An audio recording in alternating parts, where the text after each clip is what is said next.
டேய் நல்லா தெரிஞ்சுக்கோ, கல்யாணத்துக்கு முன்னாடி சுத்துற ஒரு சந்தோஷமா சுத்துற ஒரு ஃப்ரீடமா இருக்கிற ஒரு லைஃப் வேற. சரி. கல்யாணத்துக்கு அப்புறம் ஒவ்வொரு விஷயமும் இருக்கு பத்தியா. ஐயா ஐயா ஒண்ணுமே செய்ய முடியலையே, ஒண்ணுமே பண்ண முடியலையே, நினைச்சு ஃபீல் பண்ண பத்தியா. செம்ம கடுப்பா இருக்கு. எவனை கேட்டாலும் இந்த வேலை இருக்கு அந்த வேலை இருக்கு, நம்மளும் சுத்திக்கிட்டே இருக்கோம்டா.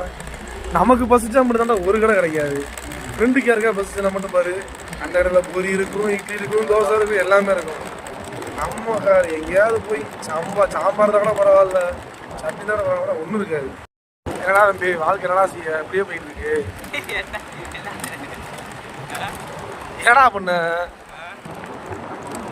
உனக்கு என்ன பசிக்குதா?